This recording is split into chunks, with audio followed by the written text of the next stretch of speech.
এত পুলিশ মারছে, পুলিশ মারা ঝুলা দিছে, এটি বিচার করবো কেনা? কোনো বিচার নাই, এটির বেলা বিচার নাই, আর সরকার মারছে, এটি বিচার হয়ে গেছে না? এটাই বাংলাদেশ। নাকি পুলিশের জি, পুলিশের বিচার চাচ্ছি। পুলিশের মারছে যেগুলো বিচার কি? যাত্রাবাড়ি পুলিশ ঝুলা রাখছে, এগুলো বিচার কই? এগুলো বিচার নেই। পুলিশ আগুন ধরা দিচ্ছে, এগুলো বিচার কই? থানা পুলিশ পুরা লাগছে, এগুলি আবার কয় ক্যান্টনমেন্ট উড়াই দেবো। এটি তো বাইকে গেছিল, অস্ত্র লুট দিয়ে কেটা গেছিল থানা থেকে, আওয়ামী লীগ তো বাইকে গেছিল, অস্ত্র লুট করছে কেটা? এটা তাহলে ধরা পড়ছে, সেনাবাহিনী কিছু করছে, আর তো ধরা পড়েই নি।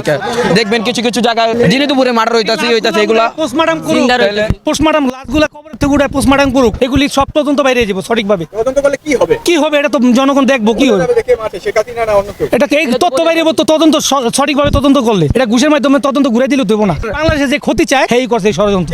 আর এরা যে কোনো আমরা রাজনীতি করলে আমরা কইতে পারতাম, আমরা সাধারণ জনগণ আমগো ভালো চায় না, এটাই আমরা বুঝতে পারি। আমরা যেন উন্নত হইতে চাইছিলাম, হইতে পারলাম না, এটা অনেক পিছে ফালানি লেগে আমগো এরকম ঘটনা ঘটেছে। এই কথাগুলো বাংলাদেশের সাধারণ জনগণের কথা।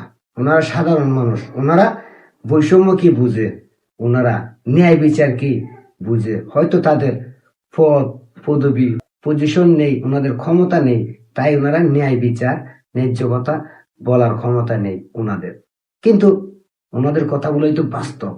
24-এর আন্দোলনে পুলিশ যদি কাউকে অন্যায়ভাবে মেরে থাকে, তাহলে তার বিচার পাওয়ার যেমন অধিকার আছে, ঠিক তেমনি জঙ্গি হামলা করে সন্ত্রাসী কায়দায়, জঙ্গি কায়দায় যেসব পুলিশদের মেরে ঝুলিয়ে রাখা হয়েছিল, যেসব পুলিশদের পুড়িয়ে মারা হয়েছিল, গর্ভবতী এক নারী পুলিশকে পুড়িয়ে মারা হয়েছিল। জুলাই আন্দোলনে ছাত্ররা মারা গেছে 800, আর পুলিশ মারা গেছে 3300, 3 গুণ। তো যাদেরকে পুলিশ মারছে তাদের যদি বিচার পাওয়ার অধিকার থাকে, তাহলে যে পুলিশগুলো মারা গেছে রাষ্ট্রকে সুরক্ষা দিতে গিয়ে, রাষ্ট্রীয় সম্পদ রক্ষা করতে গিয়ে, তাদেরকে বিচার পাওয়ার অধিকার এই দেশে নাই। এই বৈষম্যের জন্য কি আন্দোলন হয়েছিল? যারা বৈষম্য মুক্ত বাংলাদেশ গড়তে চেয়েছিলেন, তারা কেন আজকে এত বড় বৈষম্যের বিরুদ্ধে কথা বলেন না? এটা কি বৈষম্য নয়? এই পুলিশগুলো কি বাংলাদেশের নাগরিক ছিল না? এই পুলিশগুলো কি গত 55 বছর বাংলাদেশের মানুষের নিরাপত্তা দেয়নি? যদি এই পুলিশের বিচার না হয়, তাহলে বাংলাদেশে বর্তমান যে পুলিশ আছে, তারা কি স্বাধীনভাবে সন্ত্রাসীদের বিরুদ্ধে অভিযান চালাইতে পারবে?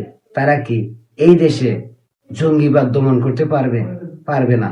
কারণ জঙ্গিবাদের হাতে হত্যার শিকার হওয়া পুলিশদের বিচার পাচ্ছে না এই পুলিশরা। যারা হত্যা করছে তারা বুক ফুলিয়ে দাপটের সঙ্গে বাংলার মাটিতে ঘুরে বেড়াচ্ছে, নিজের মুখে স্বীকার করতেছে, তারপর তাদের বিরুদ্ধে ব্যবস্থা নেওয়া হয় না। আমি চাই ছাত্রদের যদি পুলিশ অন্যায়ভাবে মেরে থাকে, তাহলে তাদের বিচার হোক। পুলিশকে যারা অন্যায়ভাবে জঙ্গি কায়দায় হত্যা করছে, তাদের বিচার হোক। কারণ ছাত্ররা যেমন দেশের নাগরিক, পুলিশও এই বাংলাদেশের নাগরিক। বিচার পাওয়ার অধিকার সবারই আছে। আমি চাই যতগুলো পুলিশ মারা গেছে তাদের লাশ তুলে তদন্ত করা হোক। যতগুলো ছাত্র মারা গেছে প্রত্যেকের লাশ তুলে তদন্ত করা হোক। তাহলে প্রকৃত সত্য বেরিয়ে আসবে। 7.62 বুলেট কিভাবে বাংলাদেশে আসলো, ওগুলো তদন্ত করা হোক। 400 থানা লুট করে কারা অস্ত্রগুলো নিয়ে গেছে, ওগুলোর তদন্ত হোক, এদেরকে খুঁজে বের করা হোক। বৈষম্য মুক্ত বাংলাদেশ তখনই হবে যখন এইসব কিছু করা হবে। আর না হলে বাংলাদেশ কখনোই শান্তি পাবে না, বাংলাদেশের মানুষও শান্তি পাবে না। কারণ যে দেশে পুলিশের বিচার হয় না, সেই দেশের পুলিশ কখনোই শক্তিশালী ভাবে সন্ত্রাস, চাঁদাবাজ, লুটপাটকারী, জঙ্গিদের বিরুদ্ধে কাজ করতে পারে না। এবার আপনাদের কাছে আমার একটাই প্রশ্ন, আপনারা কি পুলিশ হত্যার বিচার চান? যদি চান আপনার মতামত দিবেন, না চাইলেও মতামত দিতে পারেন। তবে আমি বাংলাদেশের পুলিশ হত্যার বিচার চাই, 3300 পুলিশ হত্যার বিচার